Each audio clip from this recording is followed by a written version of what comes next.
नमस्कार मित्रांनो.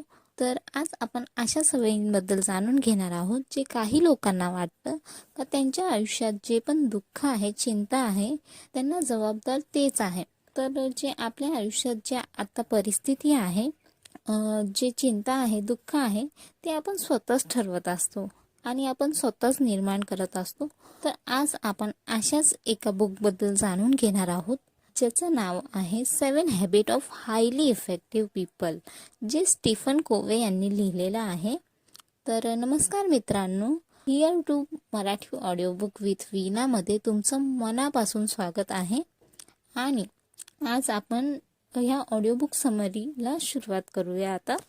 तर आज आपण सक्सेसफुल लोकांच्या 7 सवयीबद्दल जाणून घेणार आहोत ज्या त्यांना त्यांच्या आयुष्यात यशस्वी होण्यास मदत करतात. पहिली सवय ती म्हणजे प्रोॲक्टिव्ह. प्रोॲक्टिव्ह म्हणजे काय? तर सायकोलॉजिस्ट विक्टर फ्रँकल म्हणतात, आपल्या भोवती घडलेल्या घटना, गोष्टी आपण बदलू शकत नाही, पण ह्या गोष्टींवर किती प्रतिसाद द्यायचा हे आपल्याच हातात असतं. प्रोॲक्टिव्ह लोक असा विचार करतात की ते हे करू शकतात आणि त्यांच्यात हे करण्याची क्षमता आहे. ते ह्यावर कोणत्याही नेगेटिव्ह गोष्टींचा किंवा त्यांच्याबद्दल कोण काय विचार करतं त्याचा पण ते विचार करत नाही. त्यांच्या आयुष्यात कितीही वाईट वेळ आली किंवा कितीही गरिबी आली तरीही ते खुश राहतात. त्याच्या उलट रिॲक्टिव्ह लोक जे स्वतःला या वातावरणामुळे लगेच अफेक्ट होतात. ते जरी काही वाईट घडलं तर लगेच नेगेटिव्ह विचार करतात.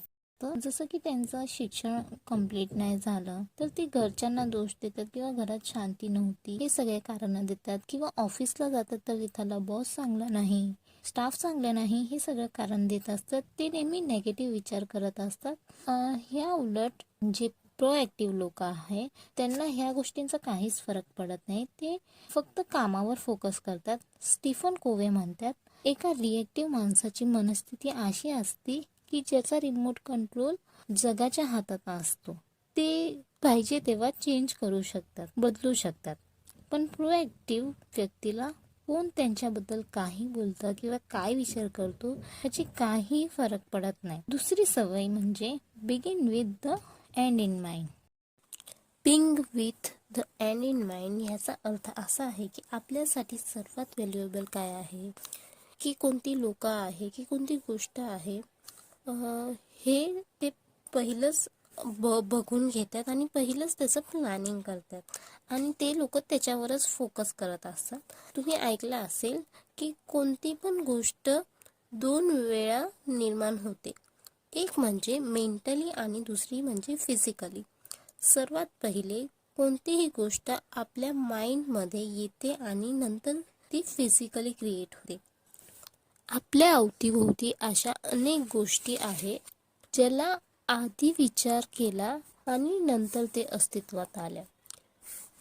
जसं आपण घर बांधायचं असतं तेव्हा आपण माइंडमध्ये एक प्लॅन ठरवतो, बनवत असतो. जसं आपल्याला घर कुठे बांधायचं आहे, त्यामध्ये हॉल, बेडरूम, किचन कुठे असायला पाहिजे, तर आपण आधीच प्लॅन नाही केला तर बांधकाम करणं कठीण होईल. म्हणून प्रत्येक गोष्टीत शेवट काय असेल हे लक्षात ठेवून ते कामची सुरुवात केली पाहिजे. तिसरी सवय म्हणजे पुट फर्स्ट, थिंक फर्स्ट. पहिले महत्त्वाच्या गोष्टींना प्राधान्य द्या. ह्याचा अर्थ म्हणजे जेव्हा गरज असेल तेव्हा नाही म्हणायला शिका. जेव्हा आपल्याला करण्यासाठी महत्त्वाची काम असतात तेव्हा अशा कामाला नाही म्हणा जी कामं त्यावेळी महत्त्वाची नसतील. सेल्फ डिसिप्लिनपेक्षा कामं महत्त्वाची आहे. आपल्याकडे विल पॉवर असावी जेणेकरून आपल्याला महत्त्वाची काम सर्वात पहिले करता येते. चौथी सवय म्हणजे थिंक विन विन. जिंकण्यासाठी नेहमी स्पर्धा करणे आवश्यक नसते. दीर्घकाळ यशस्वी होण्यासाठी तुम्हाला चांगले नातेसंबंध निर्माण करावा लागतील.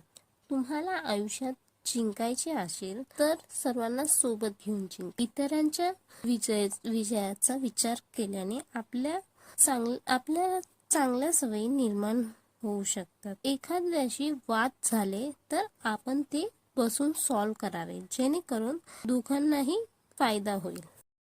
5वी सवय म्हणजे seek first, to understand then to be understood. पहिले इतरांना समजून घेण्याचा प्रयत्न करा आणि नंतर इतरांनी आपल्याला समजून घ्यावे अशी अपेक्षा करा.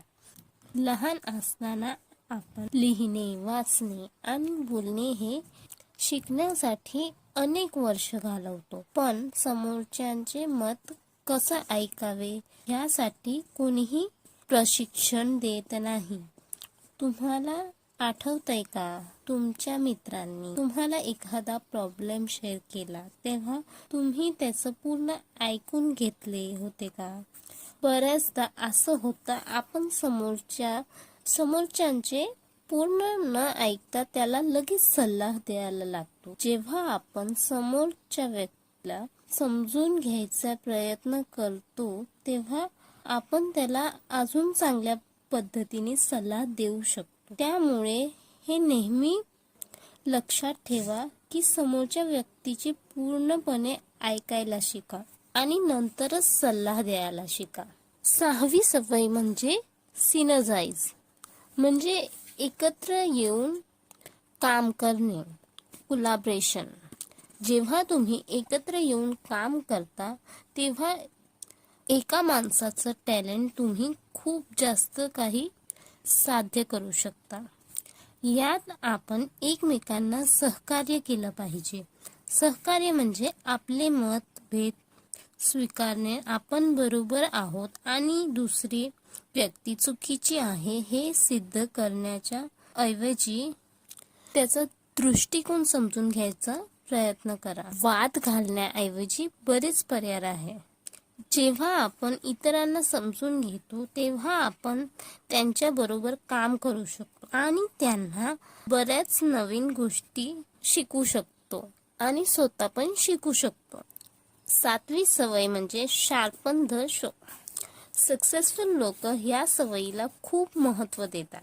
शार्पन द शो म्हणजे तुम्ही स्वतःला नेहमी रिन्यू करत राहा, कारण तुमची सर्वात मोठी संपत्ती तुम्ही स्वतः आहात.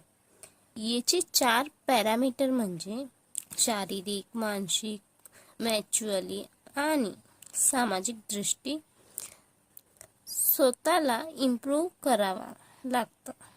शारीरिक दृष्टिकोन म्हणजे नियमित व्यायाम करून तुम्ही शारीरिक दृष्टी नियोजित ठेवू शकता. यासाठी तुम्हाला जिममध्ये जाण्याची आवश्यकता नाही. तुम्ही घरी बसून सुद्धा व्यायाम करू शकता. तुम्ही धावू शकता, जॉगिंग करू शकता किंवा वेगाने चालू शकता. मग तुम्हाला तुमचे शरीर दिवसांदिवस सुधारताना दिसेल. बऱ्याच वेळा असे होते जेव्हा तुम्ही स्वतःला पूर्णपणे थकलेलं अनुभवता.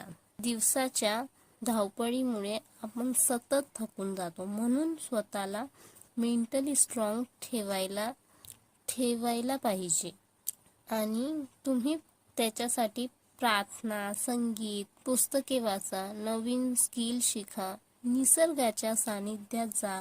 तुमच्या माइंडला कोणत्याही प्रकारचा ताण देऊ नका. आणि सोशली आणि इमोशनली ॲक्टिव्हिटी बद्दल बोलायचे झाले तर लोकांना भेटा, त्यांच्याशी बोला, त्यांना समजून घ्या. अशा प्रकारे तुम्ही सोशली ॲक्टिव्ह व्हा. कधी कधी ब्रेक घेणे खूप महत्त्वाचे असतात, जेणेकरून आपण स्वतःला वेळ देऊ शकतो, स्वतःबद्दल विचार करू. जेव्हा आपण लहान असतो तेव्हा आपण स्वतःला प्रशिक्षित करतो, परंतु एकदा आपण शाळा पूर्ण केली कोणतेही नवीन पुस्तकं वाचण्यासाठी वेळच मिळत किंवा काहीतरी नवीन शिकण्यासाठी वेळच मिळत नाही. पण शिक्षण हे केवळ शाळेपुरतंच मर्यादित नसावं. अजूनही स्वतःला शिक्षित करण्याचे मार्ग तुम्ही शोधू शकता. तुम्हाला स्वतःला सुधारण्यासाठी वेळ द्यावा लागेल. तुमच्या जीवनात आवश्यक असलेली संसाधने तुमच्याकडे आधीपासूनच असल्यामुळे वेळोवेळी त्याला धारदार करणे आवश्यक आहे.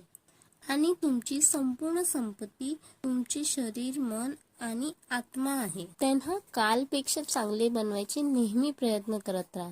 जर तुम्हाला स्वतःला बदलायचं असेल तर तुम्ही आणि तुमची चारित्र्य, विचार बदलावा लागतील. फक्त तुमच्या सवयी बदलून आतून बदलू शकता असं शक्य नाही. तुम्हाला नेहमी तुमच्या आरोग्याची काळजी घ्यावी लागेल आणि तुमच्या मनाचे मालक व्हावं लागेल. महत्त्वाचे कामं आधी करून चांगले संबंध निर्माण करून तुम्ही पटकन यश मिळवू शकता. चांगले संबंध निर्माण करण्यासाठी इतरांना समजून घेणे खूप महत्त्वाचं आहे. म्हणून समोरच्या व्यक्तीचं ऐकायचा प्रयत्न करा. मित्रांनो, तुम्ही ह्या समरीमधून जे शिकला ते रोजच्या जीवनात अप्लाय करा.